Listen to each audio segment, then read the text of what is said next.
Moi, César Ngadi, Kleboa, retrouvez-moi tous les samedis de 14h à 16h dans l'émission Rendez-vous avec le Patriote sur la MNG Radio 99.7 FM. Salut et bienvenue sur kleboaoriginal.com. Merci de votre fidélité. 5 minutes avec César Ngadi. Il y a Lelo Boebike. 5 minutes, c'est toujours la politique. Oegomema biso tina fin 2018, tito kota na 2019, toko tika pression te. 5 minutes ya lelo, tozali ko pesa bino information po boye bakendenge toye bisaki bino ke Kanambe alias Kabila azobimisa ba rubrique moko na moko. Rubrique déjà bimisi sikoyo boye baki ke diaspora eko voter. Mais toye koye ba sikoyo ke confirmation diaspora et que voter les sous-soutés. Donc vote ya diaspora est allé annulé. Donc biso diaspora donc voter les sous-soutés. Donc siko binomo bomoni babandi kolongola biloko moko na moko tina suka kaka babimsa prise à suka balobi ke élection ezate. Donc diaspora et que voter te. Ce qui diaspora et que voter te donc directement Tozota la masolo, il y a un compétent ministre sans impact, ministre sans charisme, Emmanuel Ilunga. Donc parce que hier, Moutou a occupé ma camba diaspora. Pour que comprendre que on a le que Ilunga est incompétent, bazo mona neti ke ngai nazo finga Ilunga. Mais non, nazo finga Ilunga te na lobi aza incompétent. Ezalité ke atanga te soko tangi classe. Il y a architecture, bâtiment, na côté, il y a finance, on monique, et ça domaine na côté. Net yulunga, ministère au bâtiment, ils ont compétence na yété. Donc il y a wana aza incompétence. Ceux qui bâtiment côté mususu, net azala qui na ba contrat na ye awa, ceux qui a gardinage, bango tia eta côté moko ya bambongo ingoko simba. Mais ministère il y a diaspora, Ilunga déjà pose à la ministère à diaspora, il faut déjà moutoe boloba. La prédécesseur naye Boyamba ndenga zaki yanke oye na français alobi français oye na lingala alobi lingala oye pe na ndenga britandelo ko so pe ushimata parce que Boyamba eboloba mais Ilunga déjà c'est un bendre ayeboloba te soka moni bato belé a commission soni bon ministre ya diaspora ya ndenge nini wana donc ayebi koloba te okoza ministre ya diaspora te ya ono boyo monake asalaka eloko moko te banda kota azo sala iloko te akutana na diaspora te parce que ayebi makambo akoloba na bango te. Moi César Ngadi, Kleboa, retrouvez-moi tous les samedis de 14h à 16h dans l'émission Rendez-vous avec le Patriote sur la MNG Radio 99.7 FM.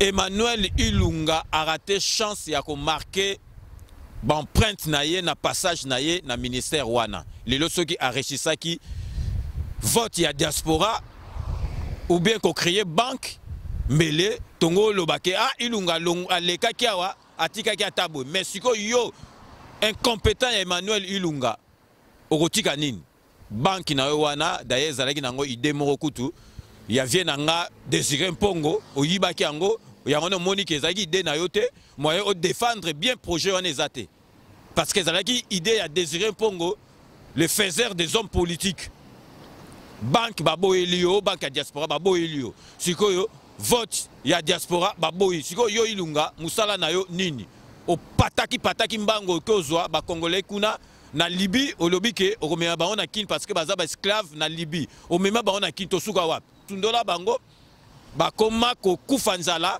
ba préférer ki kutu basa na bango ba esclave na Libye ke ndengo mema bango na kisasa siko Ilunga yako pesa biso explication po na nini biso diaspora toko voter lisusu te. Ilunga tozali kozila yo ko pesa biso explication que po na nini diaspora toko voter te siko yo ovandi nie nani ako expliquer yango olingi mende muto a expliquer yango diaspora bako voter te yo Emmanuel Ilunga banoko fiotola mbanga awa siko yaka ko expliquer biso pourquoi diaspora toko voter te. Peuple congolais vraiment tozala mayele. Peuple congolais bo yoka makambo na zo sabino. Soki 2018 oyo to raté Kanambe boye bake esili. Donc Kanambe avandi libela. Donc vraiment ndeng tozo roloba siko OK boye bake nouveauté il y a ebimi siko OK diaspora vote kozala te. Donc Emmanuel Ilunga tozali kozela yo opesa explication. Oye sabiso pourquoi ba boye ke to vote te. Donc bomoni ndengi karna ebsa rabino na 5 minutes que vote kozala te. Donc ba signe déjà ekomi kobima. Boye ba déjà que vote kozala te. Ndeka na lobara na 5 minutes, nous vous laissons le soin d'en tirer vos conclusions et de nous faire parvenir vos commentaires. C'est la fin de cette émission. Merci de l'avoir suivi. Nous allons nous retrouver dans 48 heures pour un nouveau numéro de 5 minutes avec César Ngadi. D'ici là, portez-vous bien et à très bientôt. N'oubliez pas, tout le monde est d'accord et il en restera ainsi pendant longtemps. Na 2018 au Karaké, toko manqué Kanambete à Kokufa. Kita, Yaja Kevimba. Le 2 juin, Bana Kingabwa, Babibo et Kovimba Ti et Sailini. Le 2 juin, à Savigny le Temple, la salle millénaire, Bana Kingabwa, Basangani pour 10 ans et anniversaire na Bango. Yango. Maman Angèle, bongo bana matete. Naba papa César Ngadi. Ce balimba va foutre taloboni. Un couple est à 50 €, singleton est à 30 €. Ya pamba. Ya pamba te collier zali, boko mela, boko lia mais boya.